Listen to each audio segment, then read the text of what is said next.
Hi hello ನಮಸ್ಕಾರ friends, welcome to ಅಮ್ಮನ ಕೈ ರುಚಿ.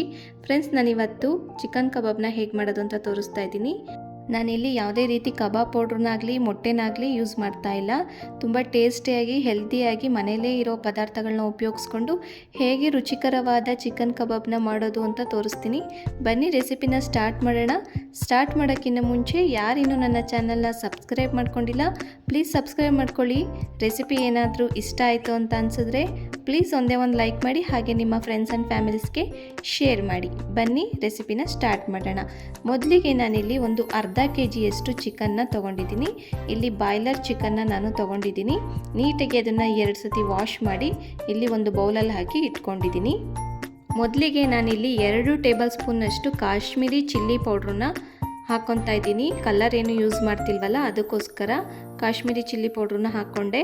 ಹಾಗೆ ನಾರ್ಮಲ್ ಖಾರದ ಪುಡಿನ 1 ಟೇಬಲ್ ಸ್ಪೂನಷ್ಟು ಹಾಕ್ಕೊಂಡೆ.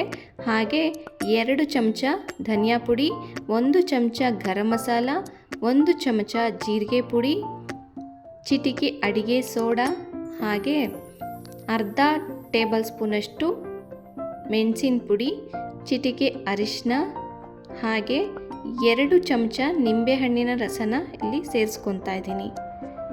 ನೆಕ್ಸ್ಟು ಮೇನ್ ಇಂಗ್ರೀಡಿಯೆಂಟು ಶುಂಠಿ ಬೆಳ್ಳುಳ್ಳಿ ಪೇಸ್ಟು 3 ಚಮಚನ ಹಾಕ್ಕೊಂಡೆ. ನೆಕ್ಸ್ಟು ರುಚಿಗೆ ತಕ್ಕಷ್ಟು ಉಪ್ಪನ್ನ ಸೇರಿಸ್ಕೊತಾ ಇದ್ದೀನಿ.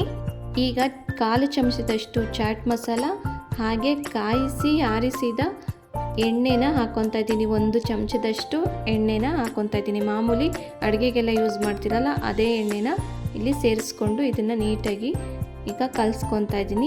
ಕಲಿಸ್ಕೊಂಡಿದ್ದಾದಮೇಲೆ ಇದನ್ನು ಒಂದು ಅರ್ಧ ಗಂಟೆಯಷ್ಟು ಕಾಲ ಇದನ್ನು ಮ್ಯಾರಿನೇಟ್ ಆಗೋದಕ್ಕೆ ಬಿಡಬೇಕು. ಫ್ರಿಜ್ನಲ್ಲಾದರೂ ಇಡ್ಬೋದು, ಇಲ್ಲ ಹಾಗೇನಾದರೂ ಇಟ್ಕೊಂಡು ಮಾಡ್ಬೋದು. ಇವಾಗ ನೋಡಿ, ಅರ್ಧ ಗಂಟೆ ಆದಮೇಲೆ ಈ ರೀತಿ ಮ್ಯಾರಿನೇಟ್ ಆಗಿದೆ. ಇವಾಗ ಇದಕ್ಕೆ ನಾನು 1 ಟೇಬಲ್ ಸ್ಪೂನಷ್ಟು ಅಕ್ಕಿ ಹಿಟ್ಟನ್ನು ಹಾಕ್ಕೊತಾ ಇದ್ದೀನಿ. ಮತ್ತು 1 ಟೇಬಲ್ ಸ್ಪೂನಷ್ಟು ಕಡಲೆ ಹಿಟ್ಟು, ಹಾಗೆ 3 ಚಮಚದಷ್ಟು ಕಾರ್ನ್ಫ್ಲೋರ್ನ ಹಾಕ್ಕೊಂಡು ಇವಾಗ ನೀಟಾಗಿ ಅದನ್ನು ಕಲಿಸ್ಕೋಬೇಕು.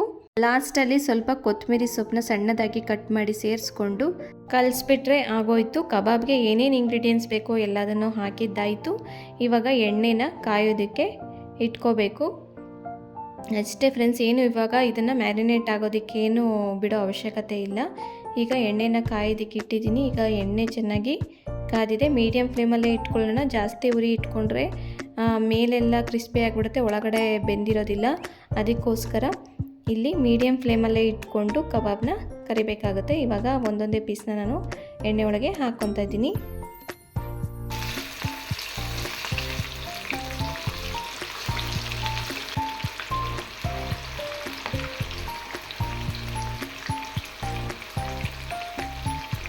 ಈಗ ಒಂದು ಸೈಡ್ ಬೆಂದಾದಮೇಲೆ ಇನ್ನೊಂದು ಸೈಡ್ಗೆ ಟರ್ನ್ ಮಾಡ್ಕೋಬೇಕು. ಫ್ರೆಂಡ್ಸ್, ಕಬಾಬ್ ಅಂದರೆ ಯಾರಿಗೆ ತಾನೇ ಇಷ್ಟ ಆಗಲ್ಲ. ಚಿಕ್ಕವರಿಂದ ಹಿಡಿದು ದೊಡ್ಡವ್ರವರೆಗೂ ತುಂಬ ಇಷ್ಟಪಟ್ಟು ತಿನ್ನುವಂಥ ಡಿಶ್ ಇದು. ಫೇವ್ರೆಟ್ ಡಿಶ್ ಅಂತಲೇ ಹೇಳ್ಬೋದು. ಹಾಗೆ ಹೊರಗಡೆ ನಾವು ತಂದು ತಿನ್ನೋದ್ರಿಂದ ಅದಕ್ಕೆ ಫುಡ್ ಕಲರ್ನ ಯೂಸ್ ಮಾಡಿರ್ತಾರೆ. ಅದರಿಂದ ನಾವು ಮನೆಯಲ್ಲೇ ಸಿಗೋವಂಥ ಪದಾರ್ಥಗಳನ್ನ ಉಪಯೋಗಿಸ್ಕೊಂಡು ಹೆಲ್ದಿಯಾಗಿ ಕಬಾಬ್ ರೆಸಿಪಿನ ಮಾಡಿಕೊಂಡು ತಿನ್ಬೋದು. ಹಾಗೆ ಕಬಾಬ್ ಪೌಡ್ರೂ ಸಹ ಇಲ್ಲಿ ಯೂಸ್ ಮಾಡಿಲ್ಲ. ಡೆಫಿನೆಟ್ಟಾಗಿ ನೀವು ಮನೇಲಿ ಟ್ರೈ ಮಾಡಿ. ತುಂಬಾ ರುಚಿಯಾಗಿ ಬಂದಿತ್ತು, ತುಂಬ ಟೇಸ್ಟಿಯಾಗಿ ಬಂದಿತ್ತು. ಹೊರಗಡೆ ಯಾವ ರುಚಿ ಇರುತ್ತೋ ಅದೇ ಥರನೇ ರುಚಿ ಇತ್ತು. ಅದರಿಂದ ನೀವು ಮನೇಲಿ ಟ್ರೈ ಮಾಡಿ ಹೇಗೆ ಬಂತು ಅಂತ ನನಗೆ ಕಮೆಂಟ್ ಮಾಡಿ ತಿಳಿಸಿ. ಈ ರೆಸಿಪಿ ಏನಾದರೂ ನಿಮಗೆ ಇಷ್ಟ ಆಯಿತು ಅಂತ ಅನಿಸಿದ್ರೆ ನನ್ನ ಚಾನಲ್ನ ಸಬ್ಸ್ಕ್ರೈಬ್ ಮಾಡ್ಕೊಳ್ಳಿ. ಹಾಗೆ ರೆಸಿಪಿಗೆ ಒಂದೇ ಒಂದು ಲೈಕ್ ಮಾಡಿ. ನನಗೂ ಮೋಟಿವೇಟ್ ಆದಂಗಾಗುತ್ತೆ ನೀವು ಲೈಕ್ ಮಾಡೋದ್ರಿಂದ. ಅದರಿಂದ ನಾನು ನೆಕ್ಸ್ಟ್ ರೆಸಿಪಿಯೊಂದಿಗೆ ಸಿಗ್ತೀನಿ. ಇಲ್ಲಿವರೆಗೂ ಯಾರ್ಯಾರು ರೆಸಿಪಿನ ವಾಚ್ ಮಾಡಿದ್ದೀರೋ ತುಂಬ ಥ್ಯಾಂಕ್ ಯು ಫಾರ್ ವಾಚಿಂಗ್. ನಾನು ನೆಕ್ಸ್ಟ್ ರೆಸಿಪಿಯೊಂದಿಗೆ ಸಿಗ್ತೀನಿ. ಅಲ್ಲಿವರೆಗೂ ಟೇಕ್ ಕೇರ್, ಬಾಯ್.